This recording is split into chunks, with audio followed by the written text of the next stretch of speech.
ഗോകുൽ, ഈ പ്രതീക്ഷയാണ് എല്ലാവരും പങ്കുവയ്ക്കുന്നത്, അതല്ലെങ്കിലും അങ്ങനെയാണ്. പക്ഷേ ഇക്കാര്യത്തിൽ ഫോൺ റിങ് ചെയ്യുന്നു, രാത്രി വരെ വാഹനം ഓണായി കിടന്നു എന്ന വാർത്ത വരുന്നു, GPS ഇപ്പോഴും പ്രവർത്തിക്കുന്നു എന്ന് വരുന്നു.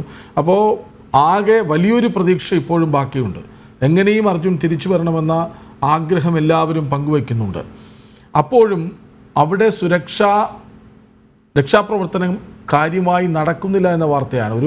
ഒരു JCB കൊണ്ട് അല്ലെങ്കിൽ ഹിറ്റാച്ചി കൊണ്ട് എത്ര മണ്ണ് എത്ര നേരം കൊണ്ട് മാറ്റി തീർക്കാൻ പറ്റുമെന്നറിയില്ല. അവിടെ ഒരു വലിയ മല പോലെ രൂപപ്പെട്ടിട്ടുണ്ട് മണ്ണിടിഞ്ഞു വന്ന്. ഇതെങ്ങനെയാണ് എത്ര വേഗം മാറ്റുക? അപ്പോൾ NDRF സംഘം വേണം. അവരാകട്ടെ പെട്ടെന്ന് പ്രവർത്തിക്കേണ്ട ഒരു സംഘമാണ്. അവർ പോലും വരുന്നത് ഇന്നാണ്. വന്നപ്പോഴാകട്ടെ അവിടെ ബോട്ടില്ല. അങ്ങനെ ആകെ പ്രശ്നമാണ്. ഒരു ഏകോപനം ഉണ്ടായിട്ടില്ല. ആ ഏകോപനം കർണാടക സർക്കാരിനെ കൊണ്ട് ചെയ്യിപ്പിക്കാൻ സംസ്ഥാന സർക്കാരും വൈകി, അല്ലേ? അതെ, അത്തരം ആശങ്ക തന്നെയാണ് ആദ്യം മുതൽ തുടക്കം മുതലേ പങ്കുവയ്ക്കുന്നത്. ആദ്യഘട്ടത്തിൽ ഇവർ പരാതി പറയുന്ന സമയത്ത് നമ്മളോട് നേരത്തെ സമീർ സംസാരിച്ചപ്പോൾ പറഞ്ഞതാണ്, അവർ അങ്കോള സ്റ്റേഷനിൽ പരാതി നൽകി. അന്ന് ആ സംഭവം നടന്ന അന്ന് തന്നെ, അതായത് 16-ാം തീയതി തന്നെ അങ്കോളയിലെ സ്റ്റേഷനിൽ പരാതി നൽകുന്ന ഇത്തരത്തിലുള്ള അപകടം സംഭവിച്ചിട്ടുണ്ട്. CI ഉൾപ്പെടെയുള്ള ഉദ്യോഗസ്ഥരോട് നേരിട്ട് പരാതി നൽകിയെന്നാണ് സമീർ, അർജുൻ്റെ സുഹൃത്തായിട്ടുള്ള സമീർ നമ്മളോട് പറഞ്ഞിട്ടുള്ളത്. അന്ന് അവിടെ പരാതി നൽകി. തൊട്ട് പിറ്റേ ദിവസം ഇവിടെ ചേവായൂർ സ്റ്റേഷനിൽ പരാതി നൽകി. പക്ഷേ നടപടികളിലേക്ക് കിടക്കാൻ എന്തോ ഇവർക്കൊന്നും ഒരു താല്പര്യമില്ലാത്ത പോലെ അത്തരത്തിലൊരു സമീപനമായിരുന്നു ഇവർ സ്വീകരിച്ചത് എന്നുള്ള ഒരു കുറ്റപ്പെടുത്തലാണ് പ്രധാനമായിട്ടും വരുന്നത്. ഈ വാർത്ത വന്ന് കൃഷ്ണരാജ് സൂചിപ്പിച്ചതുപോലെ തന്നെയാണ്, ശുഭപ്രതീക്ഷയിലാണ് എന്തായാലും അർജുനെ നമുക്ക് തിരിച്ചു കൊണ്ടുവരാൻ സാധിക്കുമെന്നുള്ള പൂർണ്ണ പ്രതീക്ഷയിലാണ് അർജുൻ്റെ കുടുംബവും കൂട്ടുകാരും ഒക്കെ ഉള്ളത്. അതായത് അർജുൻ ഉണ്ട്, ഇപ്പോഴും ജീവനോടെ ഉണ്ട് എന്നതിന് സാക്ഷ്യം വെക്കുന്ന, അല്ലെങ്കിൽ അതിന് കൂടുതൽ ബലം നൽകുന്ന ചില തെളിവുകളൊക്കെ പുറത്തു വരുന്നു, അല്ലെങ്കിൽ അത്തരത്തിലുള്ള ചില കാര്യങ്ങൾ ഉണ്ടാവുന്നു എന്നുള്ളതാണ്. അതായത് അർജുൻ്റെ ജീവൻ നിലനിൽക്കാൻ ആവശ്യമായിട്ടുള്ള ചില ദൈവത്തിൻ്റെ ഒരു സാന്നിധ്യം എന്ന് പറയുന്നത്. ഞാൻ വരാം. ജിതിൻ ഇപ്പോൾ നമുക്കിപ്പം കർണാടകയിൽ സംഭവ സ്ഥലത്ത് നിന്ന് ചേരുന്നുണ്ട്. ജിതിൻ, എന്താണ് ഇപ്പോഴത്തെ അവസ്ഥ? ഇപ്പോഴത്തെ അവസ്ഥ എന്ന് പറഞ്ഞാൽ, ഞങ്ങളിപ്പോൾ ഒരു 15 മിനിറ്റ് മുന്നേ അവിടെ പോയി നോക്കുമ്പോൾ നമ്മുടെ വണ്ടി ഇരിക്കുന്ന സ്ഥലത്ത് ഇതുവരെ അവര് മണ്ണ് മാറ്റാൻ തയ്യാറായിട്ടില്ല മീൻസ് അവിടേക്ക് എത്തിയിട്ടില്ല. അവരിപ്പോഴും ചെയ്യുന്നത് ഈ JCBയും ഹിറ്റാച്ചിയും വെച്ചുകൊണ്ടുള്ള ഒരു മണ്ണ് മാന്തൽ മാത്രമാണ് നടത്തുന്നത്. ആ ലോറി കിടക്കുന്ന സ്പോട്ടിലേക്ക് എത്തിപ്പെടാനോ അതിലുള്ള ആളെ എങ്ങനെയെങ്കിലും ജീവനോട് എത്തിക്കാനുള്ള ഒരു മഴയോ കാലാവസ്ഥയോ ഈ നിങ്ങൾ ചൂണ്ടിക്കാട്ടുന്ന ലോറി കിടക്കുന്നുവെന്ന് നിങ്ങൾ പറയുന്ന ഇടത്തേക്ക് എത്താൻ അവർക്ക് ബുദ്ധിമുട്ടാകുന്നുണ്ടോ? മഴ ഒരു തരത്തിലുണ്ട്, പക്ഷേ അവിടെ റോഡ് ക്ലീൻ ആക്കി അത് നടക്കുന്നുണ്ട്. അവരിപ്പോൾ ചെയ്തുകൊണ്ടിരിക്കുന്നത് റോഡ് ക്ലീൻ ചെയ്യുക എന്നുള്ളത് മാത്രമാണ് ചെയ്യുന്നത്. റോഡ് അതായത് ഗതാഗതം പുനഃസ്ഥാപിക്കുക എന്നുള്ളത് തന്നെയാണ് അവർ ചെയ്തുകൊണ്ടിരിക്കുന്നത്. ശരി, അങ്ങനെ നിങ്ങളിപ്പോൾ ഇതിനടുത്ത് തന്നെ ഉണ്ടോ? ഞങ്ങളിപ്പോൾ അതിന്റെ അടുത്തായി. ഇപ്പം അവിടുത്തെ ഒരു SP വിളിച്ചിട്ട് ഞങ്ങൾ അങ്കോള എന്ന് പറഞ്ഞ ഇതിന്റെ മറുവശത്തേക്കാണ് പോകുന്നത്. കാരണം അവിടെ റോഡ് ബ്ലോക്ക് ആയതുകൊണ്ട് അപ്പുറവശം എത്തണമെങ്കിൽ ഒരു 20 കിലോമീറ്റർ ചുറ്റി പോകണം ഇപ്പോൾ ഇവിടുന്ന്. അപ്പൊ അങ്ങോട്ട് പോയോണ്ടെന്ന് വെച്ചാൽ. അല്ല, ഈ NDRF സംഘം വന്നു എന്നൊക്കെ കേട്ടു, ശരിയാണോ? അല്ല, NDRF ഒന്നും ഇവിടെ ആദ്യം ഉണ്ട്. ഇപ്പൊ ഒരു ന്യൂസ് കേട്ടത് ഇപ്പൊ അറിയാൻ പറ്റിയത് അവിടെ നേവിയുടെ സംഘം എത്തിയിട്ടുണ്ടെന്നാണ്.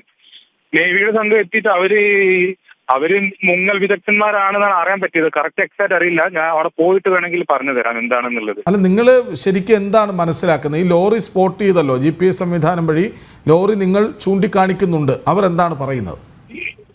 അവർക്ക് ഇത് ഞങ്ങൾ മിഞ്ഞാന്ന് രാവിലെ ഇവിടെ എത്തിയിട്ടുണ്ട്. മിഞ്ഞാന്ന് രാവിലെ എത്തിയിട്ട് ഞങ്ങൾ ആദ്യം പോയത് അങ്കോള സ്റ്റേഷനിലേക്കാണ്. അങ്കോള സ്റ്റേഷനിൽ ഞങ്ങൾ മിസ്സിംഗ് കേസ് ഫയൽ ചെയ്യാൻ വേണ്ടി പോയപ്പോൾ അവര് FIR സ്വീകരിക്കാൻ തയ്യാറായിട്ടില്ല. അത് ഞങ്ങൾ തിരിച്ച് സ്പോട്ടിലേക്ക് എത്തി. ഇവിടുത്തെ നോക്കുമ്പോൾ ഇവിടെ അന്നൊക്കെ മന്ദഗതിയിലാണ്. ഒരു 2 ഹിറ്റാച്ചി വെച്ചിട്ടാണ് ഒരു ഹിറ്റാച്ചി വെച്ചിട്ടാണ് ഒരു ഭാഗം മാന്നുന്നത്. അപ്പുറവശം 2 ഹിറ്റ്, മൊത്തം 3 ഹിറ്റാച്ചി വെച്ചിട്ട് മണ്ണ് മാന്നുന്നത്. റോഡിന്റെ ഒരു വശം മാത്രം, അതായത് ഇടതുവശം മാത്രമാണ് അവർ ക്ലീൻ ചെയ്തുകൊണ്ടിരുന്നത്. ഈ വലതുവശത്താണ് വണ്ടി കിടക്കുന്നത്. അപ്പൊ ഇടതുവശത്തെ ഗതാഗതം പുനഃസ്ഥാപിക്കുക എന്നുള്ള ഉദ്ദേശത്തോടെയാണ് അവരത് ചെയ്യുന്നത്. ഞങ്ങൾ ഇന്നലെ മിഞ്ഞാന്ന് മുതൽ വേണ്ടപ്പെട്ട കുറെ ആൾക്കാർക്ക്, പോലീസുകാർക്കാണെങ്കിലും പിന്നെ അതിന്റെ മേലുള്ള ആൾക്കാർക്കാണെങ്കിലും ഒക്കെ നമ്മൾ ഈ ലൊക്കേഷനും എല്ലാ കാര്യങ്ങളും കൊടുത്തിട്ട് ഇപ്പോൾ ഇന്ന് രാവിലെ അവന്റെ ഫോൺ റിങ് ചെയ്തു. അവിടുന്ന് നാട്ടിൽ നിന്ന് എന്റെ കസിൻ വിളിച്ചപ്പം അവന്റെ ഫോൺ റിങ് ചെയ്തു ഇന്ന് രാവിലെ.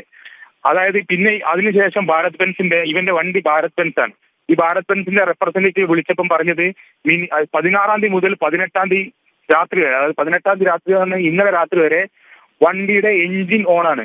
എഞ്ചിൻ ഓണാണെന്ന് പറയുമ്പോൾ സ്റ്റിൽ അതിന്റെ ഉള്ളില് ആള് ഇപ്പോഴും ജീവനോടെ ഉണ്ടെന്നാണ് ഞങ്ങൾ വിശ്വസിക്കുന്നത്. ഉണ്ടെന്ന് തന്നെയാണ് 100% വിശ്വസിക്കുന്നത്. അതായത് അത്യാധുനിക സൗകര്യങ്ങളുള്ള ലോറിയാണ്. ഭാരത് ബെൻസിന്റെ ഏറ്റവും ടോപ്പ് എൻഡ് മോഡൽ വണ്ടിയാണിത്. എന്തെങ്കിലും ഇമ്പാക്ട് ഒക്കെ വരികയാണ് ഓട്ടോ അൺലോക്ക് ആവുന്ന സിസ്റ്റം ഈ വണ്ടിയിലൊക്കെ ഉണ്ട്. ഓട്ടോ ലോക്ക് ആവുന്ന ടൈപ്പ്. ശരി, അപ്പോൾ നിങ്ങളിപ്പോൾ പോലീസ് സ്റ്റേഷനിലേക്ക് പോവുകയാണോ? അല്ലല്ല, ഞങ്ങൾ ഈ മറുവശത്തേക്ക് പോവാണ്. അവിടെയാണ് ഈ പോലീസിന്റെ അധികാരികളൊക്കെ ഇരിക്കുന്നത്. അങ്ങോട്ട് ഞങ്ങൾ ആദ്യം അവിടെ ഇന്നലെ ഞങ്ങൾ പോയിട്ടുണ്ടായിരുന്നു. അപ്പൊ എന്താ വെച്ചാൽ അവിടേക്ക് നമ്മളെ കടത്തി വിടൂല. ഇപ്പുറവശാകുമ്പോൾ നമുക്ക് എല്ലാ അപ്ഡേഷനും കാണാൻ പറ്റും. മണ്ണ് എത്രത്തോളം എടുത്ത് എന്തെല്ലാം ആണെന്നുള്ള ഇപ്പുറവശം കുംത സൈഡിൽ നമുക്ക് കാണാൻ പറ്റും. അതുകൊണ്ടാണ് ഞങ്ങൾ ഇവിടെ നിൽക്കുന്നത്. അപ്പം പിന്നെ അധികാരികളൊക്കെ അപ്പുറ സൈഡാണ് വരുന്നത്. അപ്പൊ ഒരു വശത്ത് നിന്ന് മണ്ണിടിക്കുന്ന പ്രവർത്തനം നടക്കുന്നുണ്ട്. പക്ഷെ നിങ്ങൾ നിൽക്കുന്ന ഇടത്ത് നിന്ന്, അതായത് ഈ ഇടിച്ചുകൊണ്ടിരിക്കുന്ന ഒരു സ്ഥലമുണ്ടല്ലോ, അവിടെ നിന്ന് നിങ്ങൾ ചൂണ്ടിക്കാട്ടിയ ഈ ലോറി ഉണ്ടെന്ന് കരുതപ്പെടുന്ന സ്ഥലത്തേക്ക് എത്ര ദൂരമുണ്ട്? അവിടെ ഒരു 20 മീറ്റർ ദൂരം. ഇപ്പൊ ഇവർ മണ്ണ് വന്നത് 20-30 മീറ്റർ അപ്പുറം കിടക്കും മാക്സിമം. അത്രേ ഉണ്ടാവുള്ളൂ. ഇവരിപ്പോ മണ്ണെടുക്ക. ഈ സംസ്ഥാന സർക്കാരിന്റെ ആരെങ്കിലും വിളിക്കുന്നുണ്ടോ? ഇത് നാല് വരി പാതയാണ് ഇത്. അതായത് 2 വരി ഇപ്പുറവും 2 വരി അപ്പുറവും. അതായത് ഇപ്പൊ ഈ പുഴ സൈഡിലുള്ളത് മാത്രമാണ് അവർ ക്ലീൻ ചെയ്തുകൊണ്ടിരിക്കുന്നത്. അപ്പുറ വശത്തേക്ക്, അതായത് അവൻ രാംനഗറിന് കോഴിക്കോടേക്ക് മരം കൊണ്ടുവരുന്ന വണ്ടി. അപ്പൊ ഈ ഇപ്പുറ വശത്തേക്കുള്ള അവിടെ സൈഡാക്കി നിർത്തിയിട്ട് അവിടെ ഉറങ്ങുമായിരുന്നു. അങ്ങനെയാണ് കാരണം അവൻ അവിടെ ആ സമയത്ത് കണ്ട കുറെ വേറെ ലോറി ഡ്രൈവേഴ്സും പിന്നെ ഇവിടെ എന്തോ നാട്ടുകാരും ഒക്കെ ഉണ്ട്. അങ്ങനത്തെ വണ്ടി അവിടെ പാർക്ക് ചെയ്ത് കിടന്നുറങ്ങുന്നത് കണ്ട ആൾക്കാരെല്ലാം ഉണ്ട്. ശരി, ഈ സംസ്ഥാന സർക്കാരിൽ നിന്ന് ആരെങ്കിലും നിങ്ങളുമായി ബന്ധപ്പെടുന്നുണ്ടോ? ഉണ്ട്. മന്ത്രി KP ഗണേഷ് കുമാർ എല്ലാം നമ്മളെ ബന്ധപ്പെട്ടിട്ടുണ്ട് രാവിലെ. അതിന് പിന്നെ ഭാര്യ വീട്ടിലെല്ലാരും ബന്ധപ്പെടുന്നുണ്ട്. രാഘവൻ സാറാണെങ്കിലും പിന്നെ രാജൻ സാറാണെങ്കിലും എല്ലാവരും ബന്ധപ്പെട്ടിട്ടുണ്ട്. അതിന്റെ ഒരു ഇമ്പാക്ട് എന്നാണ് ഇവിടെ കുറച്ച് ഇപ്പൊ പോലീസുകാരൊക്കെ നമ്മളോട് സഹകരിക്കാൻ തുടങ്ങിയിട്ടുണ്ട് കാര്യങ്ങളൊക്കെ. ശരി, അപ്പോൾ അപ്പുറത്ത് വശത്തെത്തും. അപ്പോൾ കൂടുതൽ കാര്യങ്ങൾ നിങ്ങൾക്ക് അറിയാൻ പറ്റും, പോലീസുകാരുമായിട്ട് സംസാരിക്കാൻ പറ്റും.